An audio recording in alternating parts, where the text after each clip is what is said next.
Hey guys, so I'm going to go over just a couple tips that you can use to test for currency, relevance, authority, accuracy, and purpose on the website. So first thing is you're going to tap on the link and you're going to open that, which will take you to the website. So your job right now is to search for certain things. It might be helpful to split screen like I'm doing over here so I can see what I'm looking for. So to test for currency, I want to take a look at the rubric and I want to say that I want to see when the site was created.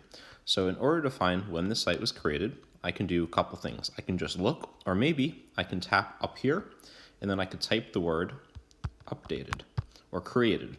And after typing it, there's a feature called on this page. So if you tap find updated, it will take you, and down here in yellow, it will tell you when it was last updated. I'm going to try and hide that. So that's what you can kind of do for the sites created.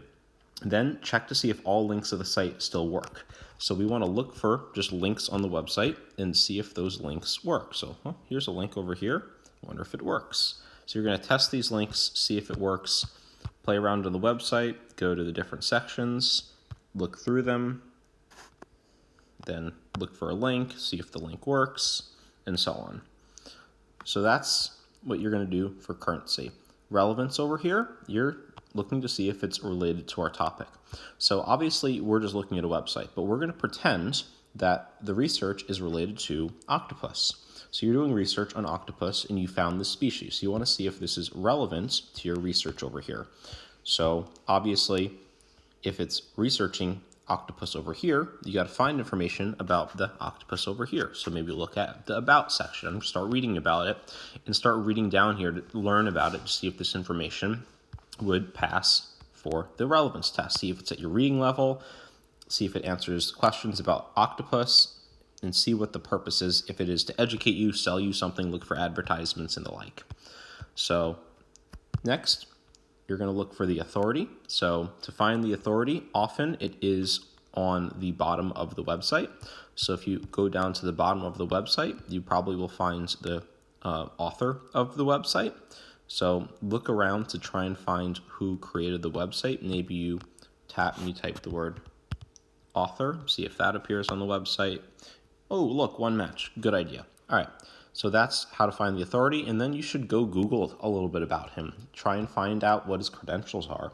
See if he's an expert or she's an expert, and see if the organization is well known or highly credible on the research of octopus. So that's what you're going to do for authority. And by the way, after doing this research, you're going to give me a detailed explanation for what score you're given, and you're going to echo the use of this rubric over here. Then you're going to test for the accuracy. Accuracy, according to the rubric, to get a 3 score, is you're going to check to see if this information can be found across websites. So if you find something in about the octopus over here, and it's talking about, for example, let's say maybe the history of the Tree Octopus, and you start reading through this paragraph, you want to go onto YouTube and look for more information about the Tree Octopus and see if that matches the same information that you found on your websites. And look for that the photos are labeled and that sources are given. For you don't want any photos that don't have a source given, where you look at something and you want to see who took the photo over here. And if you click on it, it should take you to the source. And then finally, the last test you're going to test over here is purpose. So you want to consider the reason this website exists, whether it's academic, for education, whether it is to entertain you, or whether it is to sell you something. Because what the purpose of the website is going to have to do with why they made it, which will influence whether you should use it for research or not. So go through the website, find all 5 of these different elements, look for what you think is over here, look for if there's advertisements, look for see if there's an educational website in the EDU. Is he a scholar? Does he source news articles, or does he source like journal articles or websites that are educational? So look through, click the links, and fill that out. After filling this out, you can do the test, and then I want you guys to move down to the next step. So that's it.